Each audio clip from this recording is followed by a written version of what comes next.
This is the top of America's steepest Class 1 railroad grade. This is Saluda Mountain.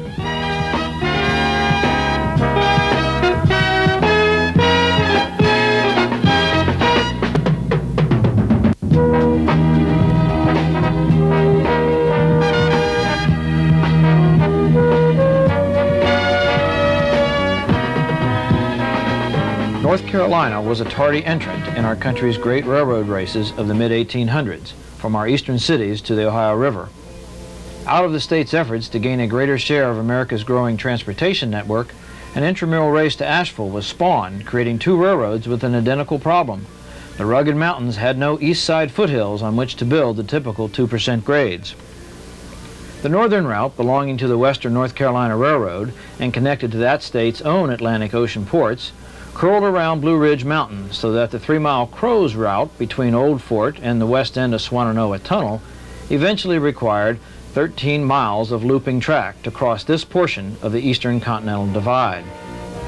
On the other hand, the South Carolina entrant chose to run its tracks from Spartanburg straight up the mountain to Saluda, risking its fortunes on its ability to successfully and economically traverse the 3-mile, 5% grade made necessary by its nearly straight-line course. A lack of funding to build the rambling 2% grade preferred by operations officials is the main reason why Saluda's grade is so steep.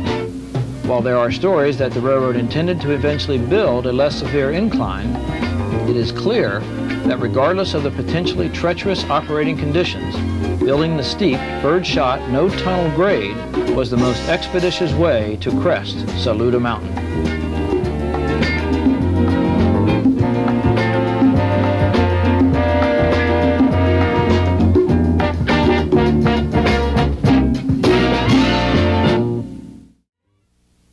What you're seeing in the background is part of the Asheville Yard. More specifically, this is the East Yard of Asheville, where the trains are made up for the trip down Saluda Mountain.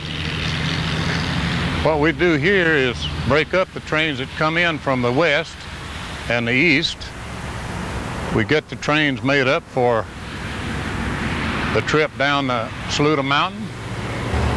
I might have reference as we go along as the ANS, Asheville-Spartanburg line.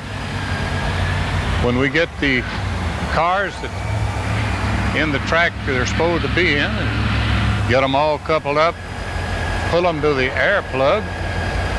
We do it a little different for the trains that are going down Saluda Mountain. We spot them to a plug that has 100 pounds of pressure. This is for the purpose of working the train with 100 pounds of air, similar to what they will be using going down Saluda Mountain. And each car is worked individually. They'll get the pressure built up on the entire train, put it in emergency, then the carman will go to work adjusting whatever adjustments need to be made for the trip down the mountain. That's coming in from a Murphy branch. See that stone from Vulcan material on the head end?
Have I got a deal for you? Buy one, get two free. Call it a free lunch or even a blue light special. The Saluda Triple is one deal a railfan can't refuse. You've just finished shooting an unreasonable number of slides over the past 22 minutes as a heavy train descended the steep Saluda grade. After a quick stop to reset the retainers, the train heads on to Hain Yard in Spartanburg. You've got 2.5, maybe 3 hours to get a bite to eat, a quick nap, and get back to Melrose for the greatest railroad show since the little engine that thought it could. You are about to watch the famous Saluda Triple, and you're going to see big engines prove they can, 3 times over. This is real railroading's version of the excursion run-by. If you think in terms of big bucks about the number of times you snapped your shutter on the descent, think Krugerrands for the uphill grind. You are going to get 3 ascending runs at max power and 2 light engine returns at max dynamic braking, all on the famous 5% grade. They won't be fast, they will be loud. Count on more than an hour of shaking and quaking in the beautiful Saluda Hills as the Norfolk Southern does what it takes to get a heavy freight over Saluda. They triple it. If you skip the nap, you can easily start with a few shots down the road in Tryon, where you might find a little switching going on. Then dash back to Melrose to catch the Asheville-bound freight as it slips through the yard to the Pacolet River Bridge and stops to make its first cut, approximately 1/3 the way back. Sit back and enjoy the video. If you were there, you'd have an hour and a half of hard, fast chasing ahead of you.